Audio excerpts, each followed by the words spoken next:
If you need to learn about marketing fast so you can attract more customers, make more money, and grow your business, then stick with me. Because in this episode, I'm going to be giving you a marketing crash course and sharing 10 of the most important things you need to know to go from beginner to advanced marketing expert. Let's get to it. Hey there, my name is Adam Erhart, marketing strategist, and welcome to The Marketing Show, where we help you grow your business and generate more leads, customers, and sales by making way better marketing. So if you're interested in learning the latest and greatest marketing strategies, tools, tips, tricks, and tactics, well, you may want to consider subscribing and hitting that notification bell so you never miss a future episode. I remember when I first learned about marketing, I really had no clue what it was. I thought it was maybe something to do with sales or advertising, but that was really as far as my knowledge went. But over the years, I became addicted to the art and science of influence and persuasion, and started to read, watch, and listen to pretty much anything and everything I could get my hands on. Well, nearly a decade later, with thousands of campaigns run, hundreds of thousands invested in training and mentors, and millions of dollars generated for my clients and students, as well as the odd failed campaign here and there too, I've distilled down into an easily digestible, nice short video, 10 of what I believe are the most important marketing lessons you need to know in order to get up to speed and go from beginner to advanced marketing expert. So if you're brand new to marketing and looking for a crash course to get you started quickly, or a seasoned marketing veteran who's just looking for a refresher and trying to get that edge, this episode can help. So with all that said, let's dive in, starting with number 1, emotion, then logic. One of the biggest problems novice marketers have when they first get into the field is sort of a misinterpretation or a misunderstanding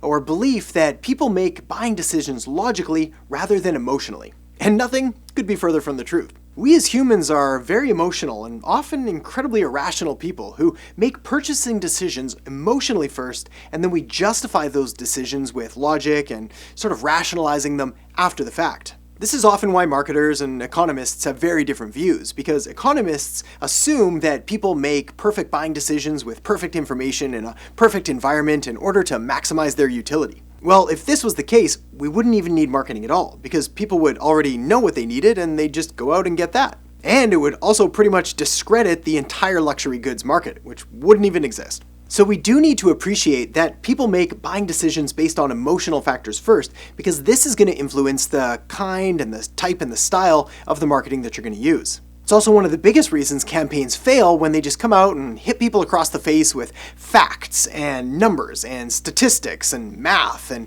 all of the logical kind of rational stuff. Yeah, of course, that stuff's important, and there's going to be different people who are going to need it a little more than other people, but it really is secondary, and it needs to come after we've made that emotional appeal to helping someone get to whatever end state they're after. The key to remember, and one of the most important things, is that when you're creating your marketing, make sure that it appeals to your target market emotionally first, and then you can always justify and back up and rationalize their purchasing decision for them with those statistics and figures and math and numbers. Alright, the second lesson that you need to learn is the direct response hierarchy. You see, when it comes to putting together marketing, and specifically direct response marketing in this case, which is basically marketing that goes out there and is expecting some kind of immediate response, whether it's generating a lead or making a sale. Well, when you're running this kind of direct response marketing, where you're really expecting some kind of result back, there is a hierarchy that takes place and sort of gives weight or preference to different areas of the marketing in general, and let me break that down for you here. 40% of the success of your marketing is going to come down to the list, or the target market, essentially the people that you're targeting. After all, if you're targeting the completely wrong people, none of your marketing is going to work. Another 40% of the success of your marketing is going to come down to the offer that you're making.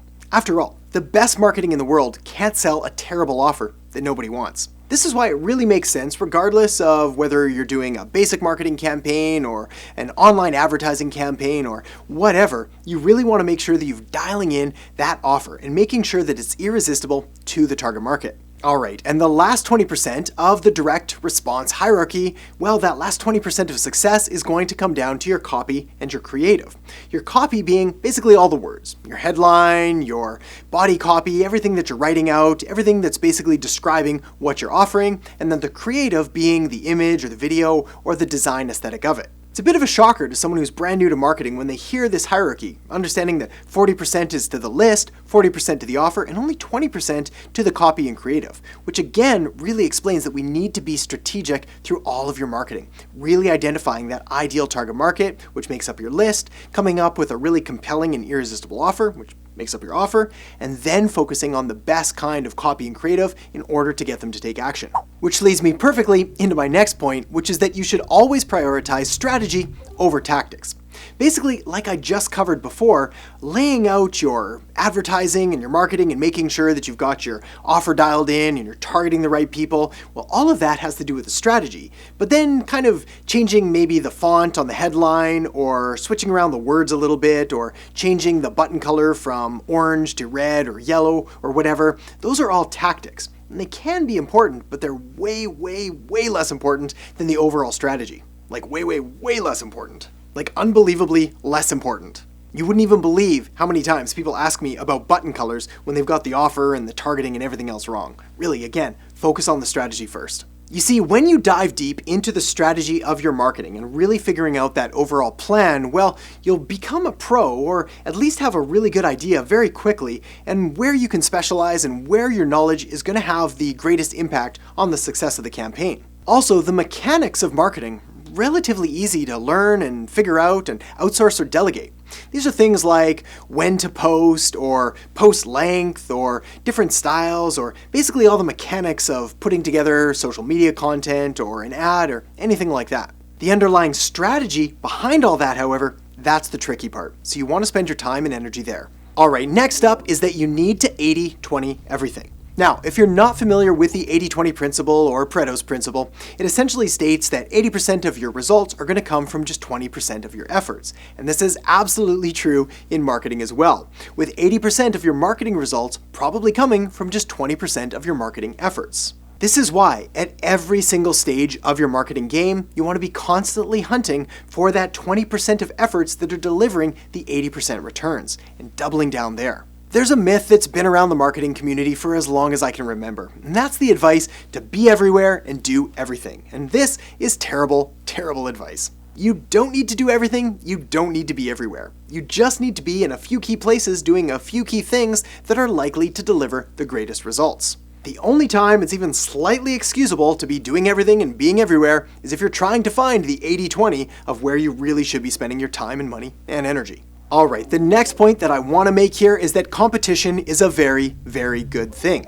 After all, having competitors in the space proves that there's market demand. In fact, I love having competitors because it shows me there's demand. I'm absolutely terrified of brand new spaces or startups where there's no demand, there's no competitors, and you really don't know if your product or if your service is even going to sell. Way better to go into a market where there's already an existing customer demand, where people are already buying whatever product or service you're trying to sell, and then just trying to do it better. After all, even the best marketing in the world can't sell an offer that nobody wants. All right, the next point that you need to be aware of is that different is better than better, which is a great quote by Sally Hogshead, who basically is pretty much hitting the differentiation nail on the head by saying that you really do need to be different in order to stand out in an incredibly crowded marketplace.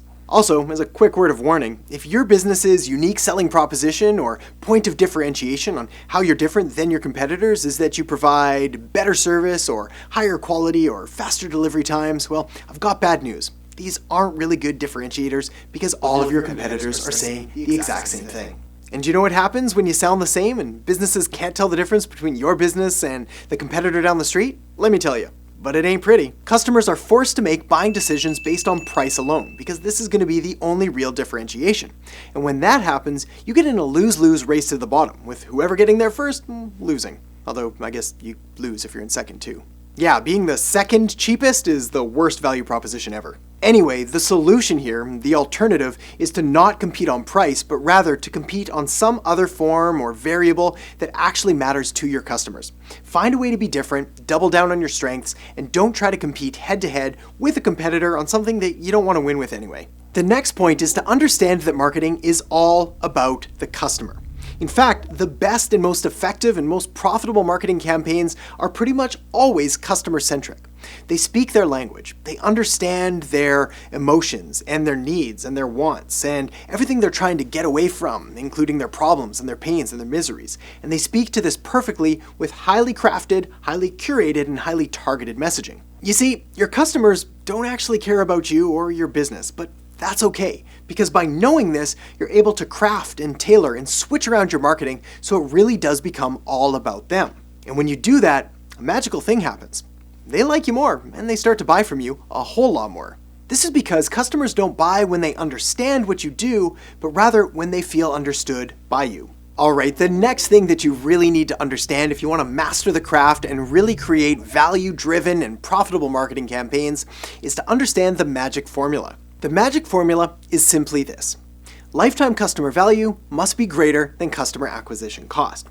Let me break that down. Basically, lifetime customer value is exactly what it sounds like. It's the value of a customer to your business over their lifetime. Pretty simple. Next is customer acquisition cost.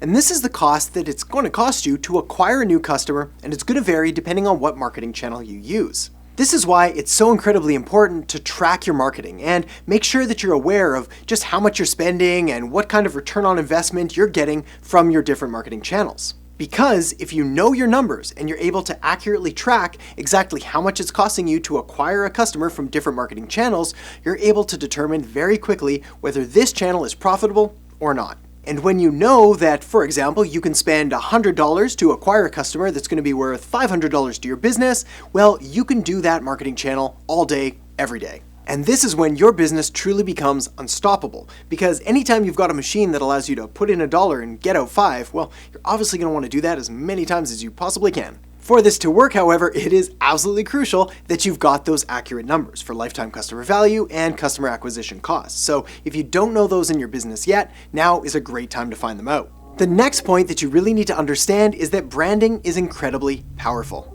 You see, a brand is one of the most powerful and profitable things that you could ever hope to build. After all, if you can become synonymous with your market or industry or business, well, you become the go-to and the authority and the leader simply by brand name alone. This is why we still use terms like Band-Aid and Kleenex and Zamboni for my Canadian friends. For those of you who don't know, a Zamboni is the machine that cleans the ice, and it's actually the name of the company and not the ice cleaning machine itself, which I think is called an ice cleaning machine. Way better to just say Zamboni. The key to building a brand, however, isn't so straightforward, and it's going to take time and consistency and making sure that you're telling stories and showing up again and again with very consistent and similar messages and styles and possibly even colors and images. The beauty of a brand, however, is that it makes all of your other marketing that much more effective. One of the main reasons why is because people are going to need a certain number of touch points or experiences with your business before they're ready to make a buying decision. It can vary from around 7 to 12 different touch points depending on your business. Well, let's just say that you put out 12 different marketing messages and they all look completely different, which means that none of them really look like they came from your business in the first place. Well, then none of the branding effects and none of the touch points are actually going to add up, meaning you're going to need actually 10 times more than that to even make a sale. So be consistent and build that brand. Also, as a bit of a side note, if you have the choice between a personal brand and a business brand, just understand that building a personal brand is a little bit easier, but building a business brand gives you a little more scale opportunity, so it really depends on the strategy you want to take with your business. The next thing that you need to understand is that marketing is not a science. It's definitely more art than science.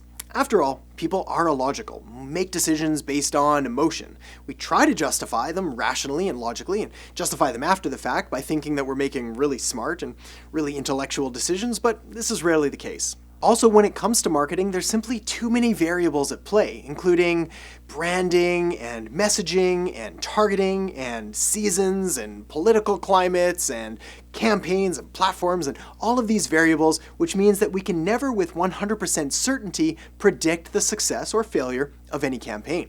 This doesn't mean you get to just throw in the towel and quit completely, however, because by deploying the strategies that I've shared with you here, you can dramatically improve your likelihood of success.